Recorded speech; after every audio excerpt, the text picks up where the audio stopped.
Visibility gets bad and the berms are getting higher, and that's the biggest concern.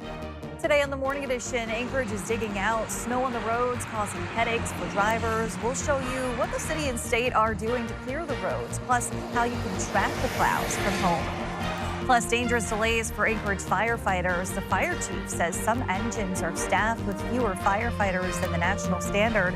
We'll explain why this is happening, what it means for response times when your house is on fire. And later, ever wondered if your smartest coworker could be in two places at once? A new AI technology at the Consumer Electronics Show in Vegas is making it possible. We'll show you how as the Morning Edition starts right now. Good Wednesday morning, everyone. Thanks for waking up with us today. That's a little creepy, if you ask me. Yeah, I think there's enough of me. We don't need another. Yeah, we don't need an AI version of you.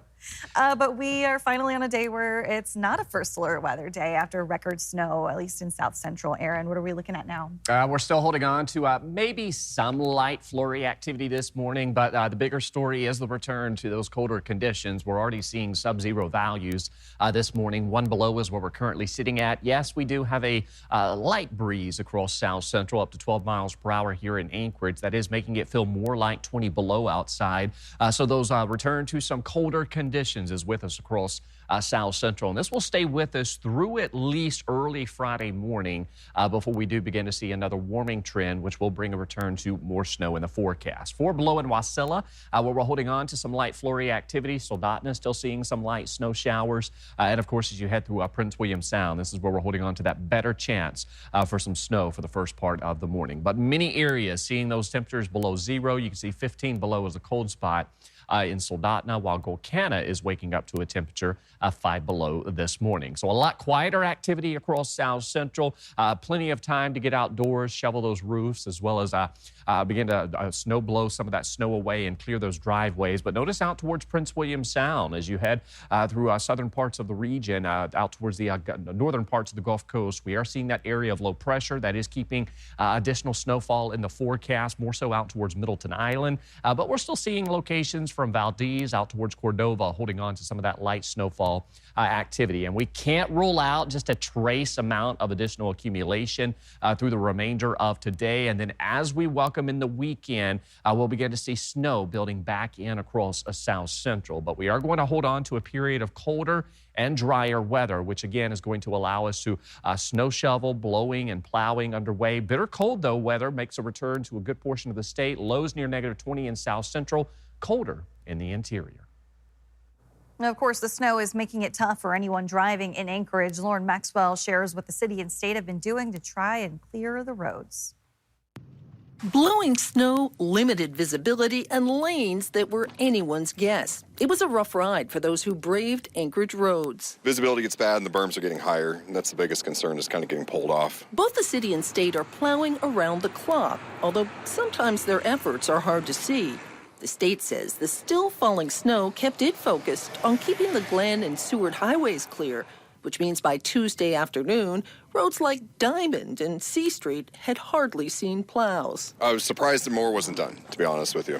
Meanwhile, the city is working to clear its priority roads and sidewalks. We have new graders out on the street. They're out working right now, and as well as new trackless, which focuses on the sidewalks and trails. So we're doing our best to get everything out there. But when it comes to neighborhoods, those will have to wait. The city says it takes about 12 hours after the snow stops to clear major streets and sidewalks, which means it isn't likely they'll start on neighborhoods before Wednesday afternoon.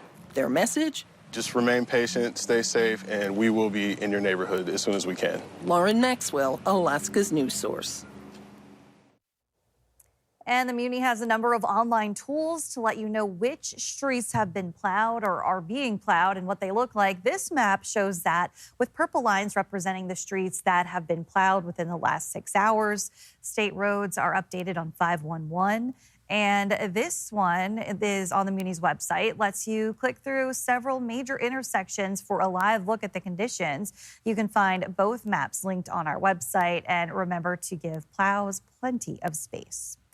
Amid the storm, Anchorage police say at least 55 car crashes took place across the municipality since Monday. At least 9 with injuries. In addition, there were at least 86 vehicles in distress, and those are just the numbers as of Tuesday afternoon. As always, police urge drivers to slow down and use extreme caution.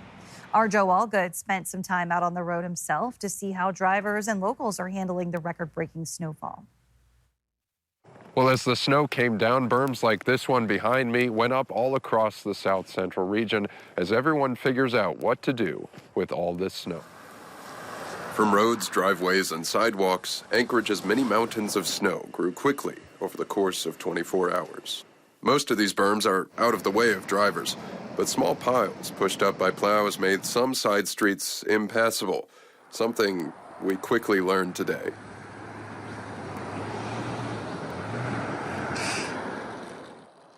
Thanks to the help of a couple Good Samaritans, we got out, eventually. Traffic carried on at a steady pace, though slowly.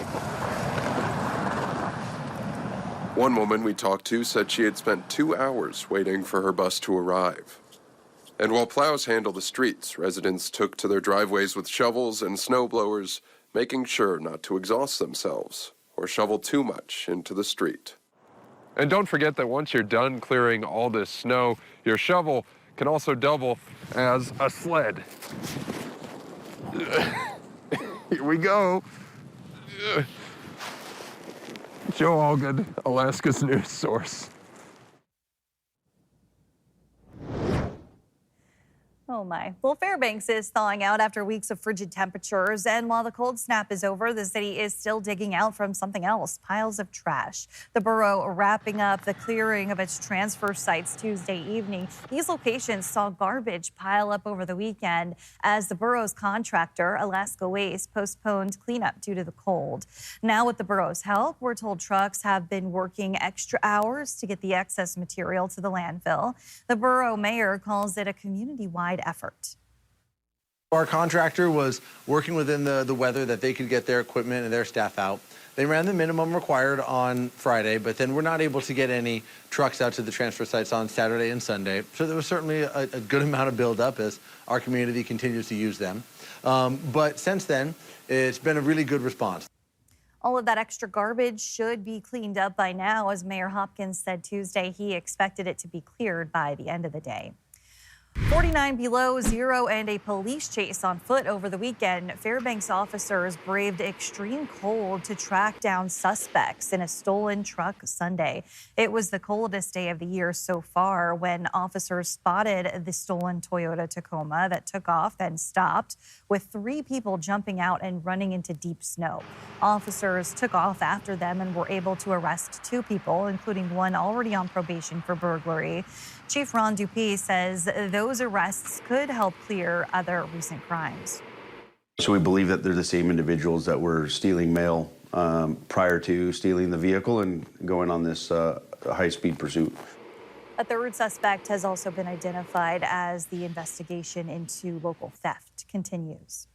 A weapon was found at the high school in Nome Tuesday. Authorities responded after a student was found with a firearm on campus. The Nome Public Schools superintendent says responding officers found the weapon was not loaded and no students were in danger. The student was taken into custody, and the district says it will move forward with disciplinary actions under state law.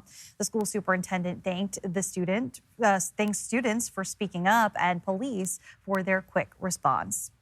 Anchorage's fire chief says firefighters are facing dangerous delays as some fire engines and trucks are rolling out with fewer firefighters than the national standard of 4. AFD says Anchorage has never adopted that national standard as a local ordinance, which is really up to the community. Under AFD's labor agreement, all apparatuses are required to have at least 3 firefighters. OSHA specifies that firefighters aren't authorized to enter buildings on fire with less than 4 firefighters on scene unless there is an imminent rescue to be made. Chief Doug Schrage says that means in Anchorage, typically the first engine that shows up to a fire cannot start making a firefighting attempt until another engine shows up. This while the department says they've seen a 60% increase in call volumes in the last decade. I have had to do that. Earlier in my career when the 2-in, 2-out rule was implemented, as a captain on an engine, I had to wait until a fourth firefighter arrived before we could make entry and put the fire out. In that amount of time, the fire grew from an apartment fire to a building fire. And so, yeah, it's a serious concern. In order to have at least 4 people per apparatus, AFD says it would need millions of dollars in funding and an additional 60 people on staff. The department says it does try to increase its staffing when possible. Alaska's news source reached out to the LaFrance administration for comment. We're still waiting on a response. Coming up, how does the Alaska Zoo handle all of this snow and cold? While many of us are shoveling and sliding, we'll take you behind the scenes to see the efforts staff make to keep everyone, including animals, happy and safe. Plus, find out which zoo residents are actually loving this winter weather. Although we can't rule out some flurry activity today, beginning to see the return to some colder conditions. But more snow is in the forecast. I'll have more on that. But first at sunrise, 10:43 in Fairbanks, 10:51 in Bethel. Your full forecast is next.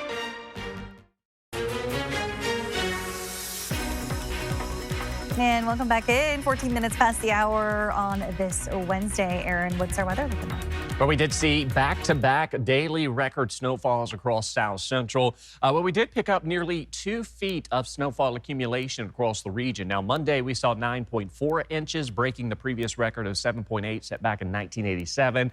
And then, of course, yesterday, we saw roughly the same, 9.5 inches, breaking the previous daily record of 6.8 inches set back in 1958. And this brought us nearly 3 times the amount of snowfall that we saw during the entire month of December. Now, we're still holding on to that area of low pressure out towards Prince William Sound near Middleton Island. That is keeping some light snowfall in the forecast, and you can see some additional rain and snow out towards southeast. But a lot quieter weather across mainland Alaska. Now, on the backside of that low, we are seeing our winds beginning to shift around out of the northwest. And this is pumping in some of those colder conditions.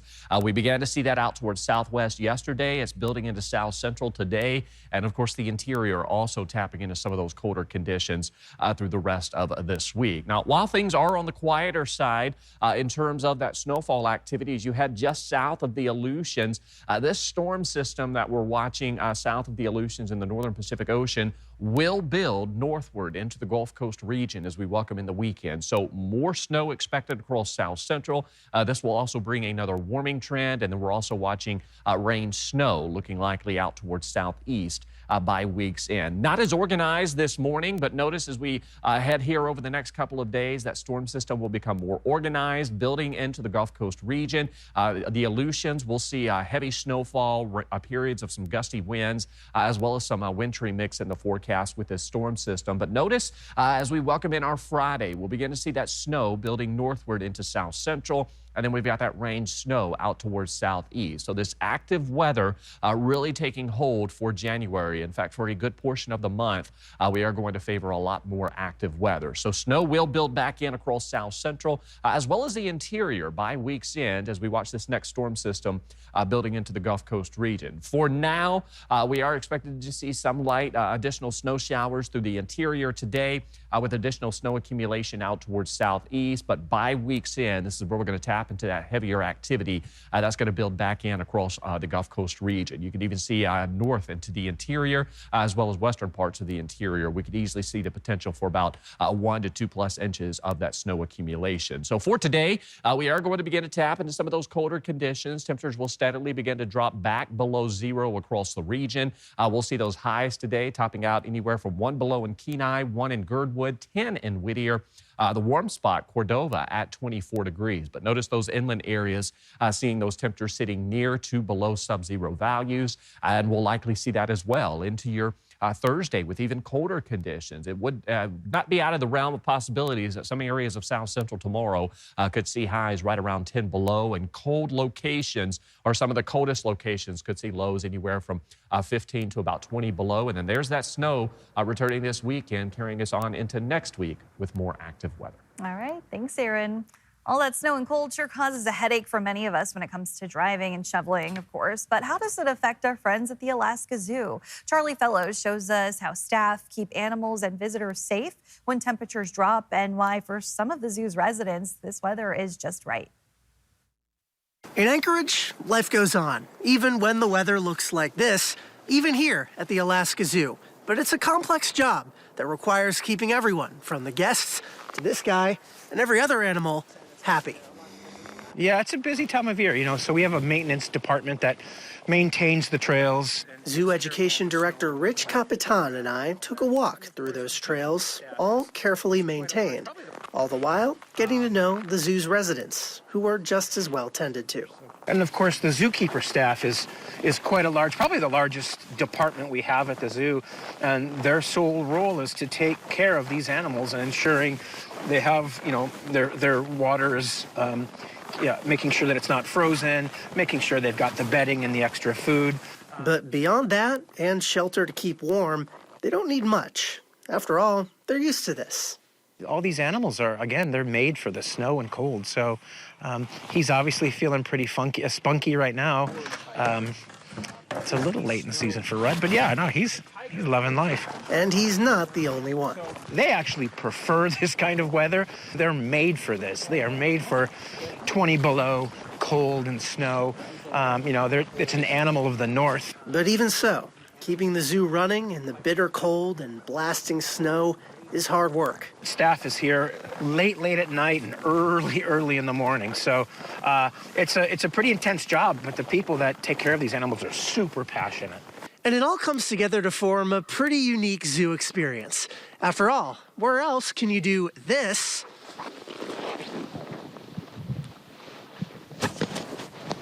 in front of that?